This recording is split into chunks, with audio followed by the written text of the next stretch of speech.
And this game, my first game that I'm going to be talking about is it's going to be a one-on-one at Lost Temple in the new patch 1.1. Alright, so in the top corner we have the red Terran players, Luke, and in the bottom we have me, Flo or Florian, as the blue Zerg. Alright, or purple, I can't really tell at this stage. Alright, so this was actually a pretty interesting match because Luke did something different. Something that most Terran players do not do, and that was, instead of going the standard, supply depots and barracks, what he actually did was he sent out a scout, but it wasn't just a scout, and lucky enough, because I pulled my overload up, I was able to see his SCV in time, and noticed that it was already scouting me out. But the thing was, he didn't actually quite scout me out, and this is where the odd thing comes in. He actually built a barrack at the furthest corner. Now, at this time, I have absolutely no idea that it's there. Right now, I finally got my second overlord out because I had been supply capped, and now I'm moving him up here, so I don't see it. And right now, he's basically he's already almost finished with it. By the time I'm able to even do something. So I finally see it. I'm like, oh shit, right? I'm gonna try to get his SCV with one of my drones, but I noticed that's gonna be way too late. See the reactor going down. I'm like, if that thing goes down, I'm screwed. There's no way I'm gonna be able to survive anything if he pulls out 2 Marines at a time. So in the meantime, I quickly kill his SCV, and then I use everyone else to just hammer away at that reactor. I know there's some circles, but better safe than sorry. So he destroys his own reactor, so he saves himself the cost. And he moves the barracks. Now, at the time, I know he's not going to be moving it away, so I'm thinking, oh, his base might be up there, because that's where he's moving it. But what he actually does, he puts it down right there, right behind the grass, so, out of reach of my overlord and everything. And then all of a sudden see, oh, that's where his base is. So, right, as you can tell, I can't see anything other than that he has a base up there. So I know then that he couldn't have put it too far away. By then I already had my Zerglings out, and basically I'm going to start harassing this base because, well, his Marines are going to be way over there. With the reactor not even finished yet, it's looking really good for me to be able to just put out a plain old attack. I realize I don't have a queen. I have a queen on the way and no lair yet, and that's because I first had to send off the attack, didn't get all the resources I need to, and I wanted to be able to harass him before he's able to do it. As you can see, I didn't want to get locked out of base either, so I started to micro my units so that whenever I was attacking, I wouldn't have them to fall out and get caught out of the base. So first I'm thinking, I'd get rid of this in case he has any sort of units coming, but I thought differently of it. And he at the moment does not have enough resources to create any sort of type of Marines. He of course immediately, hold on, let me get back to that. Alright, he immediately, of course, as soon as I start harassing everything, he immediately wants to get up his command center and then start liftoff. And that's what he actually does. He's just gonna, as soon as he sees that I'm finished here, he's gonna lift off and go away. And he's not actually gonna move where I thought he was gonna move. And I actually thought he was going to move up here because that's the direction he was moving in at the start. And, so my Zerglings here, going around crashing. Right now, I haven't been doing any macroing whatsoever, which is a huge mistake on my part. Right, I see these SCVs trying to take skills, but I don't know what's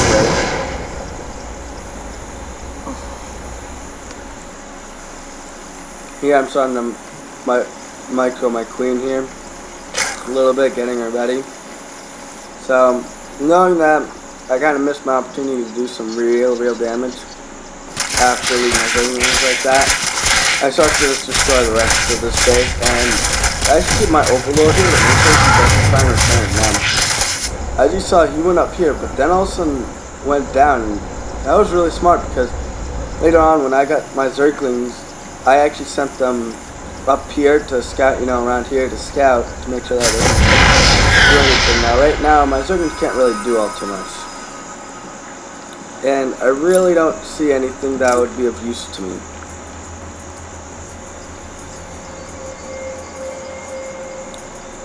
So, knowing that he's not going to be around here, I start destroying these rocks so I get my first high yield mineral field. And right now I'm actually kind of microing my queen pretty well, which is good.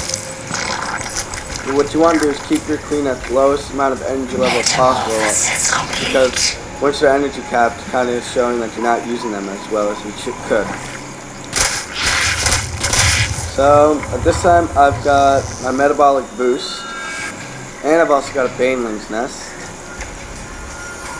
which is really good. So I'm going to go ahead and see what he's doing now. At this time, he's just been able to rebuild his base, and he's only got 4 SCVs. He's calling down his mules to get all those extra resources, because he knows exactly where I am. There's no point in scanning me right now, because it would just be a waste. And so he's going to start probably building up pretty normal base right now. So as you can see, I turned all these Zerglings into banelings, because what I've noticed is that pretty early game, that Terran are very vulnerable to the banelings. Very vulnerable to the banelings. And I don't move them out because I don't know where he is at the moment. He could be anywhere. And something that I always do with the banelings is I always auto-click attack structure, so that if they happen to get to a building, they automatically do that extra damage. It's really powerful. Right now, as you can see, he's got the supply depot. He's coming down with the bunker again. Right here now. This is also the baneling build is actually very effective against the Terran, because they come up to some. You get speed upgrades, they're gonna plow right through, and this is how I actually beat them. Right here, I'm sitting in all my Zerglings to the various gates. I think, alright, I should move one up here somewhere. Right now, as you can see, he's starting to produce his Marines. Starting to get his defense up, and I don't know exactly what he's doing, but right there, see, also I see his barracks. I'm going into that, and that's a good amount, and that thing's on fire. I basically almost annihilated half of that right there. His force is almost decimated. He's trying to now get it back desperately, trying to make sure that it doesn't get destroyed by the fire. I mean, he's got all the SCVs right here just waiting for it. As you can see, I was finally going to destroy the rocks, which is why I had moved my Zerglings in. I already had put my hatchery down. Finally got my lair, and I started to get the baneling speed increase. Because, well, I mean, I could have started teching up to get others, because I know he wouldn't have had any air defense, but these banelings are incredibly powerful against the buildings that the Terran have. No matter how filled his bunkers are, look at that. They still make and they still burn all of these. They almost destroy every single supply depot. All of them actually get destroyed because of the explosions that they create to the other supply depots. And of course now he's got to waste another 100 resources on the supply depots for each single one that he creates to block it off again. Now at this rate, I know that he's here, so I put my Zergling here, so I know if he tries ever to expand.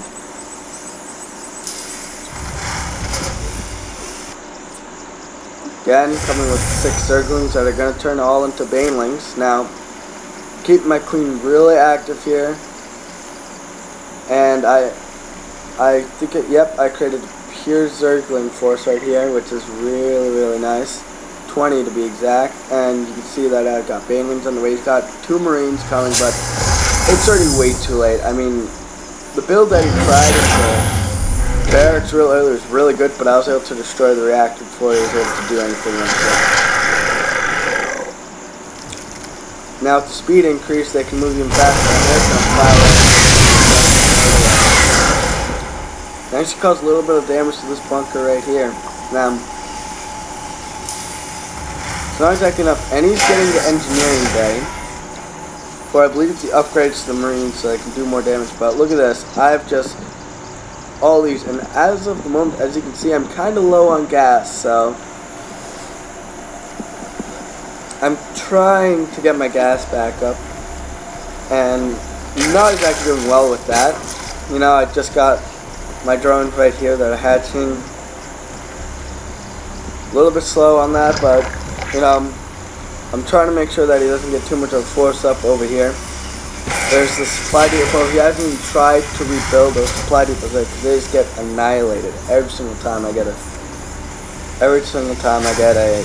Baneling going there. It's over for him. There again, now I've got enough gas finally to create more Banelings. I mean, with 20 Banelings, I won. I really won. I mean, he had absolutely no chance whatsoever. There was absolutely no way he was going to win with that one. Look at that, I got 11 larvae here that can turn into Zerglings and eventually into Banelings. Right, I just created more Banelings, and now they're all 20 are going to be Banelings. And just basically it's game over for him right there. Sorry. Just because he's not able to recover from that first Zergling rush that I was able to pull off at the start.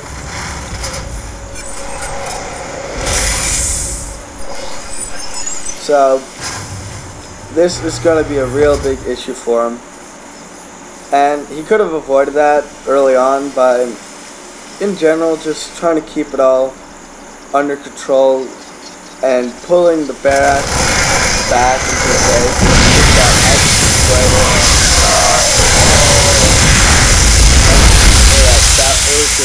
Next, I had a high yield mineral expansion. Look how many minerals I've got.